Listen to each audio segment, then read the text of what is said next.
ketemu lagi sama aku Vera dan aku Anis. Nah, jadi Kak Anis ini adalah awardee IISMA. Kalian tahu kan apa itu IISMA? Nah, IISMA ini adalah beasiswa yang diberikan oleh Kemendikbud untuk mobilitas dari mahasiswa Indonesia untuk belajar selama 1 semester di kampus perguruan tinggi top di seluruh dunia. Jadi kita ke luar negeri, student exchange ya? Iya, betul Kak. Itu dibayarin oleh Kemendikbud? Betul. Untuk beasiswa ini fully funded. Fully funded? Iya. Oh, jadi makin penasaran nih Kak Vera nih. Oke, sebelumnya Anis dari jurusan apa dan kuliah di mana nih? Oke, ya sebelumnya perkenalkan juga Kak Vera dan teman-teman. Aku Anis Sofia Janti, biasa dipanggil Anis. Sekarang saat ini sedang menempuh studi di kedokteran Universitas 11 Maret dan aku saat ini berada di semester 8. Oke, jadi sekarang kamu di semester 8 ya? Nah, kemarin waktu ikut IISMA itu kamu di semester berapa? Kemarin itu aku keberangkatan yang batch pertama tahun 2021 ketika aku semester 7. Semester 7? Jadi waktu semester 7 itu ternyata IISMA itu baru buka batch pertama? Iya. Nah, waktu itu kamu keluar dari mana infonya? Sebenarnya kalau untuk pembukaan batch pertamanya itu infonya udah mulai disosialisasiin melalui prodi bulan April 2021. Lalu seleksinya sendiri itu sekitar 2 bulan sampai bulan Juni. Baru setelah itu iya keberangkatannya dari Agustus September untuk 1 semester itu. Prosesnya lumayan cepet ya? Iya. Tapi pasti nggak secepat itu gitu, tiba-tiba kamu terima, pasti ada proses di sana ya? Iya, nah, lumayan kira-kira juga. apa tuh prosesnya? Waktu itu sebenarnya menurutku ini mungkin banyak disetujuin juga sama teman-teman di batch 1, dimana kita tuh kayak kejar tayang gitu persiapannya. Karena waktu itu bulan April katakanlah kita dapet info, lalu penutupan dari pendaftarannya itu tuh di bulan Mei.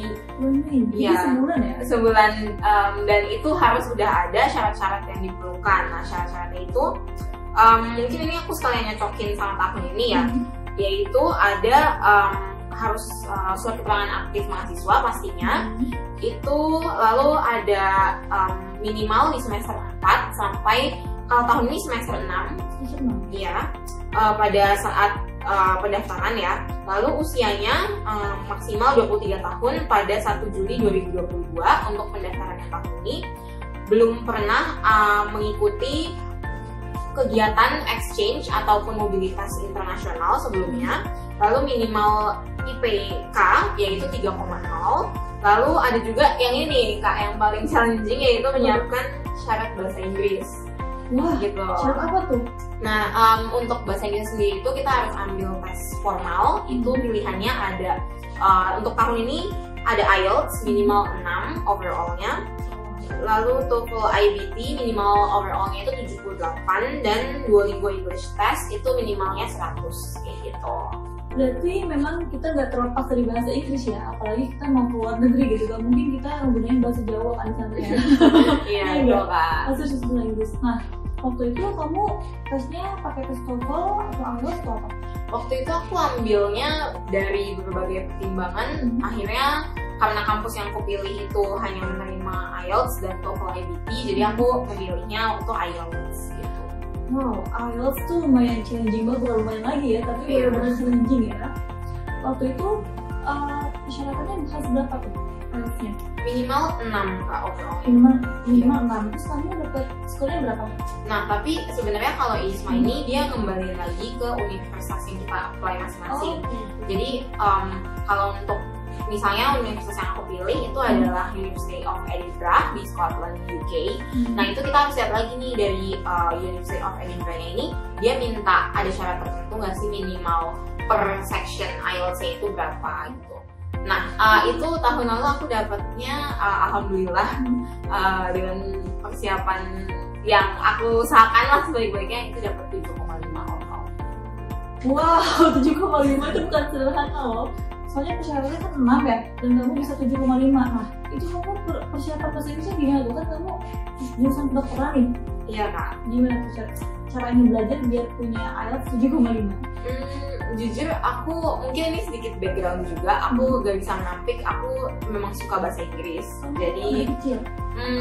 mungkin sejak SD ya, itu aku udah mulai suka sama bahasa Inggris karena sama ayah tuh di rumah beliau suka banget selama belajar, terus jadi ikutan ngeliat-ngeliat gitu, dan mulai saat itu udah lumayan suka. Lalu jadi menurut aku walaupun persiapannya kemarin itu cukup mepet, nggak sampai 1 bulan, tapi aku juga tidak menampik bahwa aku juga aktif mengasah ilmu bahasa Inggris aku gitu. Jadi nggak tiba-tiba. Iya.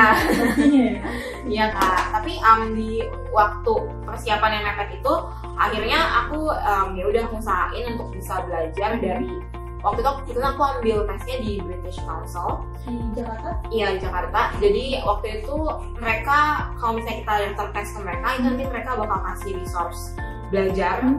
Ada preparation testnya itu mirip banget sama tes aslinya. Nah ya udah, itu ada sekitar 2 set kalau nggak salah. Ya udah aku habisin aja 2 set itu gitu. Itu sebulan itu ya? Dalam rentang waktu sekitar 1 bulan lah kurang lebih. Iya. Nah teman-teman, kalau misalkan kamu lagi semester 1 semester 2, jangan ngelakuin nanti aja belajarnya, misalkan abis tunggu mau skripsi nih, nggak boleh kayak gitu ya. Kak Anis punya saran nggak buat teman-teman gimana caranya biar semangat belajar bahasa Inggris, nggak nunggu nanti skripsi atau gimana gitu? Apa ya, kalau dari aku sendiri, menurutku mungkin linearin juga sama goal yang pengen kita capai kali ya. Kalau misalnya kita udah punya goal jangka panjangnya, misalnya kita mau katakanlah, kalau aku nih misalnya, aku juga pengen nih nanti jadi dokter yang gak cuman di skala nasional, tapi mungkin bisa berkarir juga di internasionalnya. Nah ya udah, kalau kita udah punya dream atau goal jangka panjang kayak gitu kan, otomatis udah jelas nih kita mau ngapain. Nah dari situ menurut aku jadi lebih enak sih bikin kayak plannya untuk mencapai itu tuh. Ternyata kalau buat berkarir misalnya di WHO itu kita butuh kemampuan bahasa Inggris yang professional working gitu kan. Nah berarti kalau misalnya untuk mencapai itu ya kita harus biasain juga pakai bahasa Inggris, juga harus kalau dari aku sendiri, aku jadi lebih ngebiasain diri ngedengerin saya podcast ya dalam bahasa Inggris, atau mungkin juga nonton film tuh dalam bahasa Inggris. Kita boleh banget pakai subtitlenya coba diganti ke bahasa Inggris gitu. Menurut aku itu ngebiasain banget sih. Kamu. Nah, waktu ngedengerin English movies tuh biasanya film-film kayak gimana? Contohnya judulnya apa? Apakah Harry Potter atau apa? Waktu itu aku juga jadi belajar banyak ya, kayak ternyata bahasa Inggris juga itu kan mereka sejarahnya panjang gitu ya. Nah salah satunya itu waktu itu aku nonton Pride and Prejudice. Jadi kayak ya cara mereka ngomong itu kan lumayan udah gaya yang klasik ya. Jadi kayak aku kadang nggak ngerti gitu mereka ngomong apa, tapi karena ada subtitlenya aku jadi tahu ini tuh maksudnya mereka ngomong ini. Jadi kamu biasa nonton pakai subtitle ya? Iya, biasa. Nah, abis tadi bahasa Inggris nih, apalagi nih kira-kira persyaratan yang kamu siapin? Waktu itu sih ada juga input untuk CV dan juga pertanyaan untuk esainya gitu. Pertanyaan esainya? Iya. Oke, untuk CV dulu. Kamu punya tips lagi, misalnya CV biar dilirik, biar CV-nya itu berkualitas? Oke. Nah, untuk CV sendiri mungkin ini nanti teman-teman juga mungkin bisa cari-cari lebih lanjut ya. Aku pernah lihat sih dia itu ada CV yang jenisnya itu APS friendly gitu ya. Jadi nanti mereka udah ada standar-standar khusus dan juga lebih mudah dilihat sama recruiter atau sama pihak admission officer misalnya gitu ya, buat apply ke kampus atau ke perguruan tinggi luar negeri. Nah itu kalau aku sendiri tipsnya mungkin cocokin sama itu, dimulai dari kalau misalnya CV itu keep it formal gitu ya Kak. Jadi nggak ngasal bahasanya ya. Terus juga aku bikin 2 versi sih, ada versi bahasa Indonesia sama versi bahasa Inggris. Itu untuk ISMA itu bahasa Inggris atau bahasa Indonesia? Aku inputnya semuanya bahasa Inggris. Bahasa Inggris ya. Terus juga kalau untuk CV pastiin misalnya dimulai dari, kalau aku biasanya dari profil singkat aja, kayak saat ini tuh perkenalan singkat aja, aku sedang fokus di bidang apa atau aku pekerjaannya sebagai apa gitu kan. Lalu mulai masuk ke education experience, mungkin cukup di bangku kuliah aja kali ya yang relevan. Lalu selanjutnya itu moving ke achievements. Achievement kayak gimana biasanya yang kamu bisa tulis di sana? Apakah harus berhubungan sama kedokteran atau IPK atau apa sih yang kamu tulis di sana? Nah kalau aku sendiri untuk achievements ini sebisa mungkin dipersonalisasiin juga ya Kak sama aplikasi apa yang mau kita tuju. Nah tapi untuk ISMA kemarin aku cukup masukin akademik non akademik achievementsnya itu yang terkait sama kedokteran, tapi juga ada yang di luar kedokteran sih aku masukin gitu. Yang bisa showcase mungkin soft skills apa yang aku punya. Apa tuh contohnya?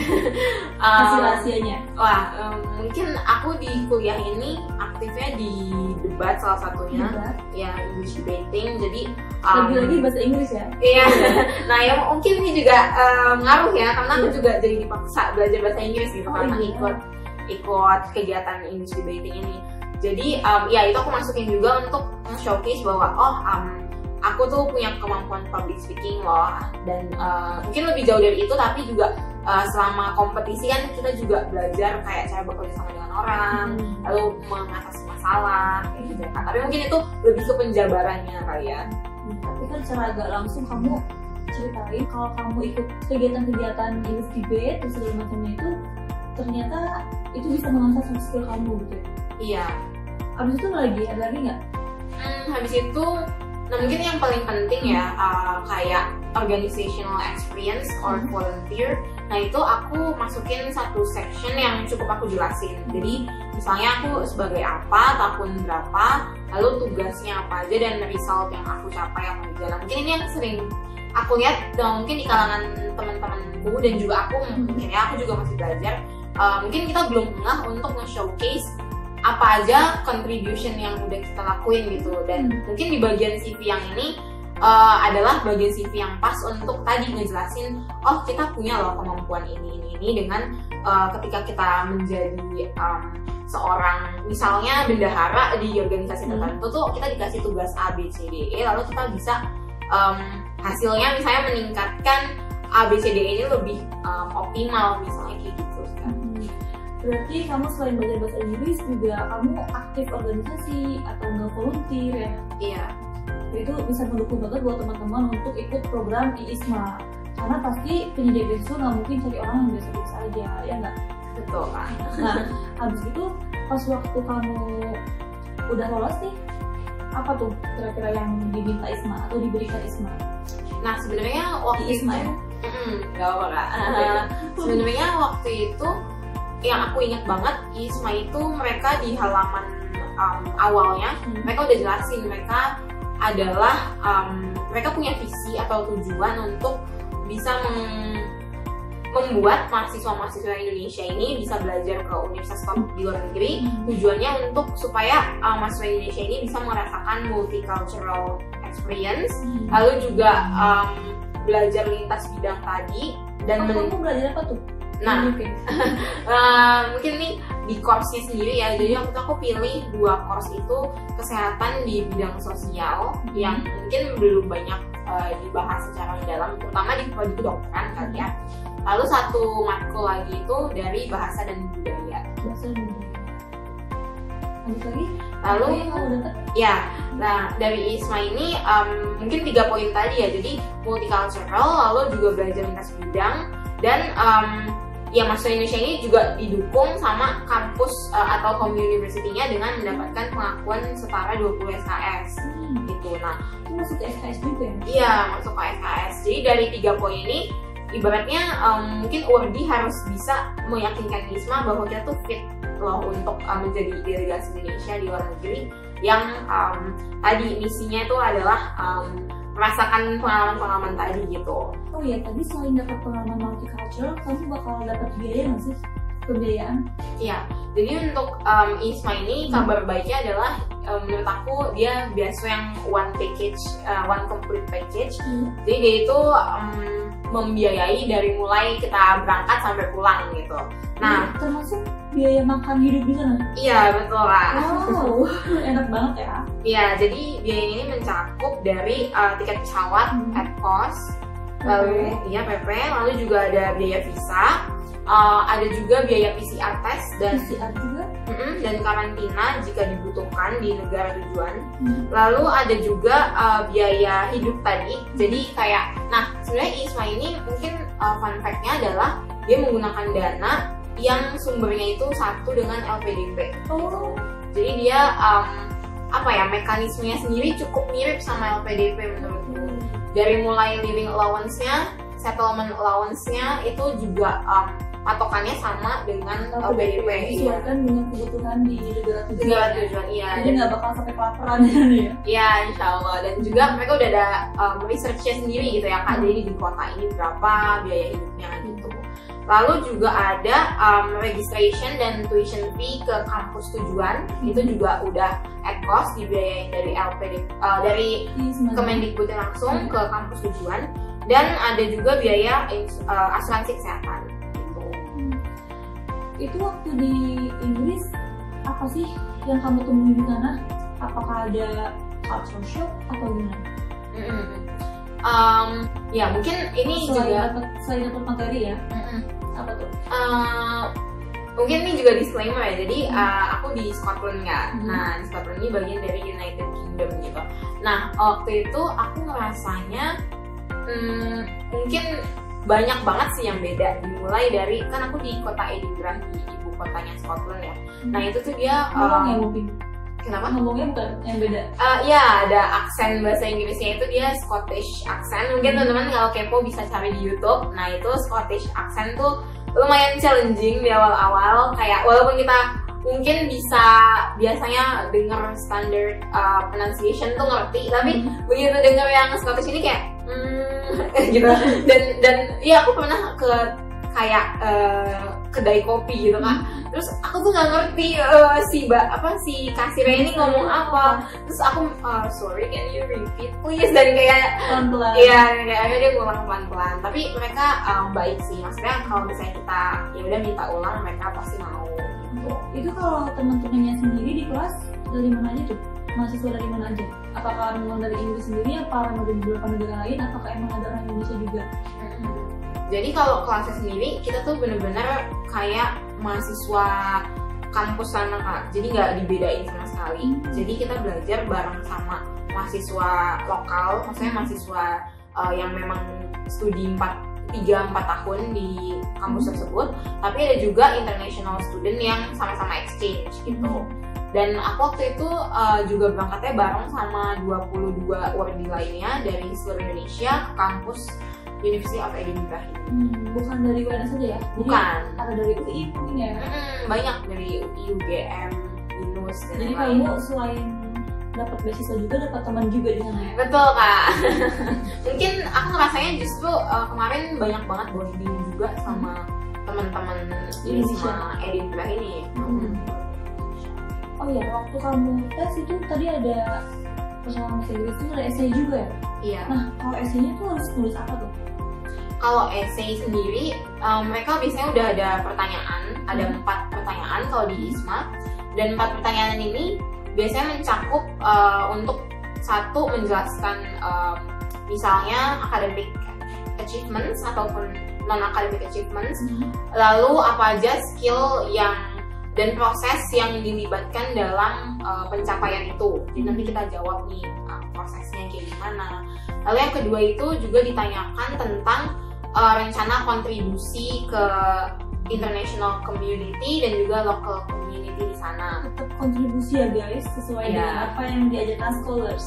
Iya. Jadi biasanya kalau di school sini, kalau misalkan kita pengen lolos beasiswa, itu pasti yang utama itu kontribusi. Gitu. Iya betul Kak, itu juga salah satu komponen penting di ISMA kemarin. Lalu juga ada pertanyaan yang meminta kita untuk ngejelasin nih kalau misalnya kita menghadapi academic challenge or non-academic challenge misalnya, itu mitigasinya seperti apa dijelasin.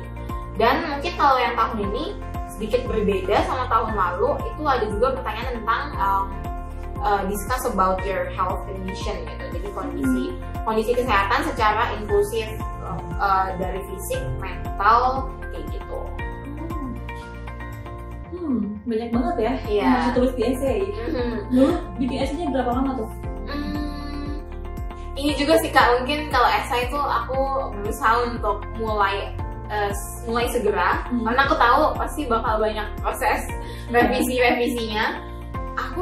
Aku nggak inget pasti sih mulainya tanggal berapa sampai tanggal berapa, tapi yang jelas itu banyak banget aku dapat input dan feedback dari orang sekitar aku. Jadi mungkin sekitar 1 bulanan itu ya benar-benar aku pakai gitu buat nyiapin essay-nya.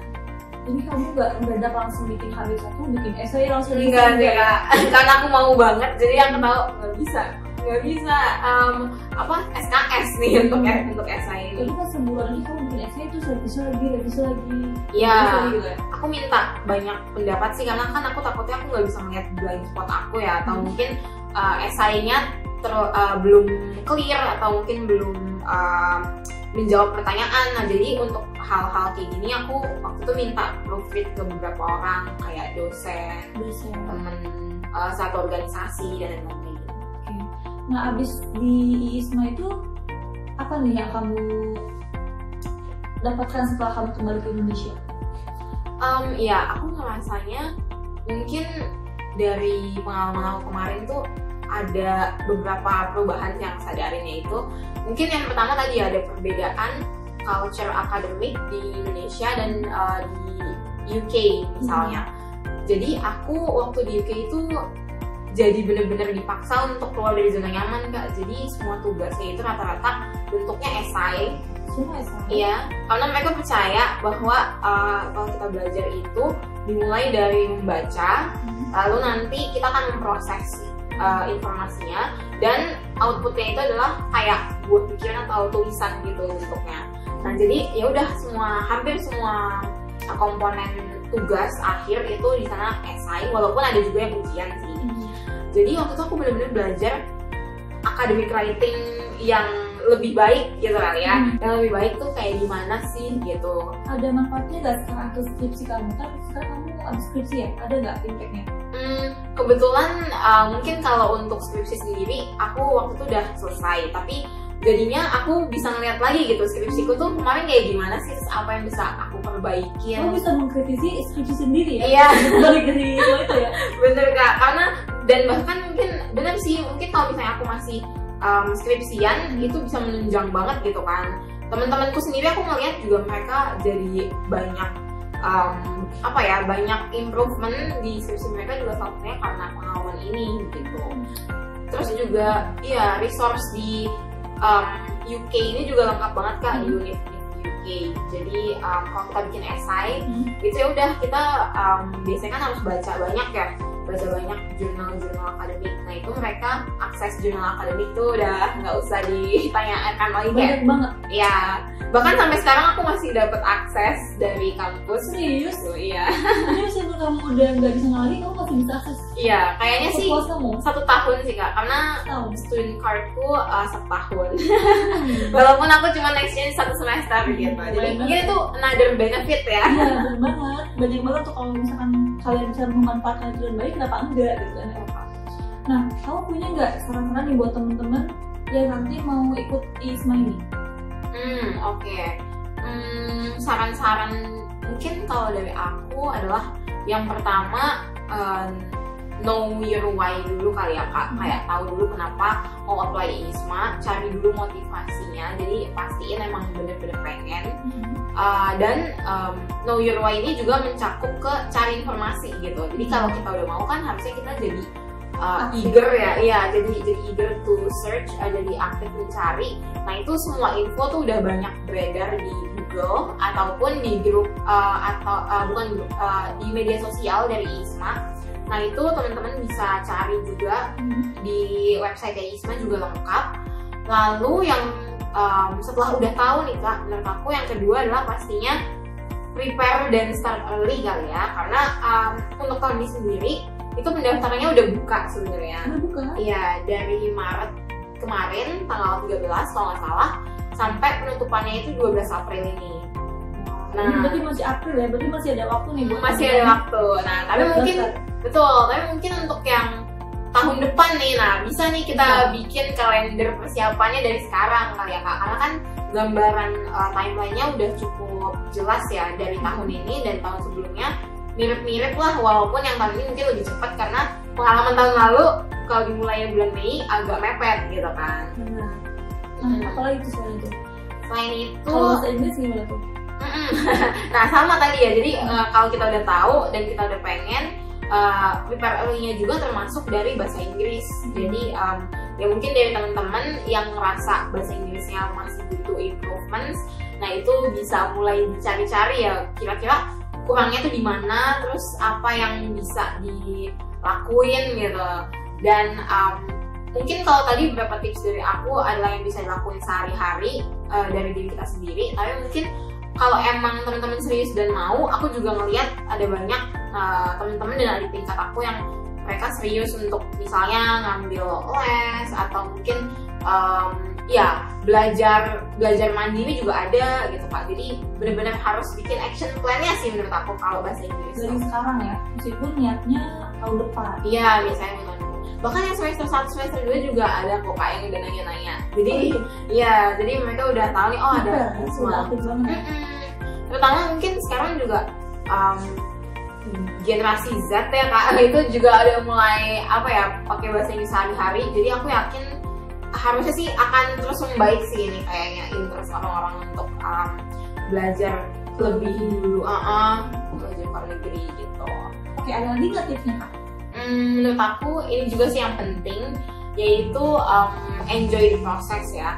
Jadi gak bisa aku pungkiri juga tahun lalu itu menurutku prosesnya sangat cepat, tapi juga apa ya, karena sangat cepat ini mungkin bikin aku kayak deg-degan banget dan bikin aku juga bertanya-tanya, aduh ini bisa maksimal nggak ya usaha aku gitu. Tapi justru dengan itu sih aku juga jadi refleksi lagi bahwa oh ya udah, yang bisa kita lakuin adalah ya persiapin yang sebaik-baiknya. Tapi nanti mungkin urusan sisanya itu let God do the rest kali ya Kak, gitu. Yang salah aku bilang. Dan mungkin satu lagi menutup kalau dari aku itu adalah